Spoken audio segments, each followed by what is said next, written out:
ఆంధ్రప్రదేశ్ తమిళనాడుని అనుసరిస్తుందా? తమిళ రాజకీయాలే కాకుండా సినిమా రంగాల్లో కూడా కోలీవుడ్ని ఫాలో అయిపోతుందా? ఇలాంటి సందేహమే కలుగుతుంది. ఆంధ్రప్రదేశ్లో ఎన్నికల ఫలితాలు ఏకపక్షంగా వస్తున్నాయి. గడిచిన 2 ఎన్నికల్లో అది స్పష్టమైంది. ఇది పూర్తిగా తమిళనాడు తరహా వ్యవహారమే అనే మాట చాలామంది నోట నుంచి వినిపిస్తుంది. దానికి తోడుగా అధికారంలోకి వచ్చిన పార్టీ ప్రత్యర్థిని అన్ని రకాలుగాను ఇరకాటంలో నెట్టే ప్రయత్నం చేస్తుంది. కేసులతో వేధిస్తోంది, దాడులకు పూనుకుంటోంది.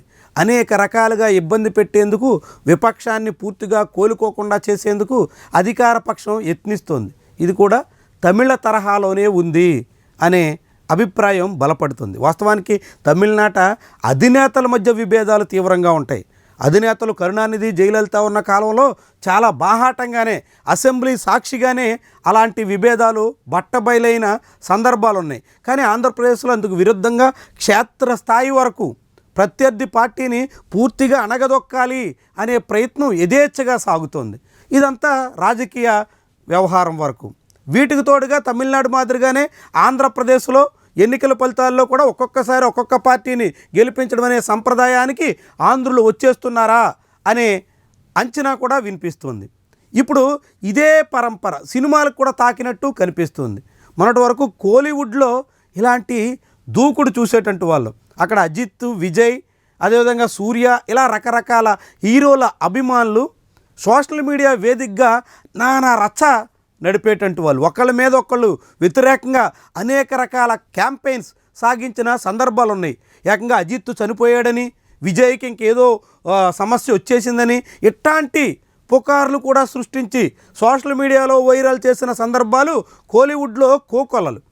అలాంటి సంప్రదాయం ఇప్పుడు టాలీవుడ్ని కూడా తాకినట్టు కనిపిస్తుంది. వరుసగా ఒక్కొక్క హీరో సినిమా రిలీజ్ అవుతుంటే దానికి వ్యతిరేకంగా హేట్ క్యాంపెయిన్ చాలా ఉధృతంగా సాగుతుంది. నెగిటివిటీని చాలా వేగంగా స్ప్రెడ్ చేసే ప్రయత్నం నడుస్తోంది.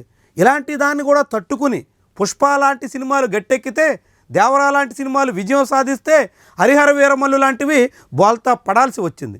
ఆ నెగిటివిటీకి ఎక్కడ దాకా చేరిందంటే పవన్ కళ్యాణ్ కూడా సహనం కోల్పోవాల్సిన స్థితికి దారితీసింది. పవన్ కళ్యాణ్ కూడా సక్సెస్ మీట్ సాక్షిగా నెగిటివిటీ ప్రచారం చేస్తున్నటువంటి వాళ్ళ మీద దాడి చేయండి అనేటంత స్థాయిలో దిగాల్సి వచ్చింది. అంతగా టాలీవుడ్లో ఇప్పుడు నెగిటివ్ క్యాంపెయిన్ విస్తృతంగా నడుస్తుంది. ఒక హీరోకి వ్యతిరేకంగా మిగిలిన హీరోలు అందరూ కలిసి బాయ్కాట్ అనేటువంటి దశ నుంచి సినిమా రిలీజ్ అయిన దగ్గర అనేక లోపాలని ఆధారంగా చేసుకుని చాలా తీవ్రమైనటువంటి క్యాంపెయిన్స్ సాగిస్తున్న సంస్కృతి పెరిగిపోతుంది. ఇది ఎక్కడికి వెళుతుందో అనే ఆందోళన సినీ రంగంలో మొదలైంది. దీన్ని అరికట్టడం అత్యవసరం అనే అభిప్రాయం బలపడుతోంది. కానీ పిల్లి మెడలో గంట కట్టేది ఎవరు అన్నదే ఇప్పటివరకు స్పష్టత రాలేదు. కానీ ఇలా కోలీవుడ్ తరహాలో ఇప్పుడు టాలీవుడ్లో కూడా ఒకరి మీద ఒకరు దుమ్మెత్తి పోసుకునేటువంటి క్యాంపెయిన్స్ పెరుగుతున్నటువంటి వైనం చాలా చాలా ఆసక్తికరంగా కనిపిస్తోంది. అలాంటి పరంపర ఇప్పుడు హరిహర వీరమల్లు సాక్షిగా మరోసారి వెల్లడయ్యింది. మరి ఇది ఎక్కడి వరకు దారితీస్తుంది? తాజాగా హరిహర వీరమల్లు బయ్యర్స్ని కాపాడండి, సేవ్ హెచ్ఎస్విఎం బయ్యర్స్ అనేటువంటి హ్యాష్ ట్యాగ్ నేషనల్ వైడ్గా నెంబర్ 1 ట్రెండ్ అయిందంటే ఎంతగా సోషల్ మీడియాలో ప్రచారం నడుస్తుందో మనం అర్థం చేసుకోవచ్చు. ఏకంగా దేశవ్యాప్తంగా హ్యాష్ ట్యాగ్స్ ట్రెండింగ్లో టాప్ ప్లేస్లోకి హరిహర వీరమల్లు బయ్యర్స్ని కాపాడాలి అనే హ్యాష్ ట్యాగ్ నిలవడం అంటే ఇలాంటి నెగిటివిటీని స్ప్రెడ్ చేసేటువంటి హేట్ క్యాంపెయిన్స్ ఏ మాదిరి నడుస్తున్నాయో మనకు అర్థమవుతుంది. సో కాబట్టి ఇదంతా పూర్తిగా తమిళనాడు మాదిరిగా ఏపీలో తెలుగు నేల మీద గడుస్తున్నటువంటి వైనం ఆశ్చర్యంగా కనిపిస్తోంది.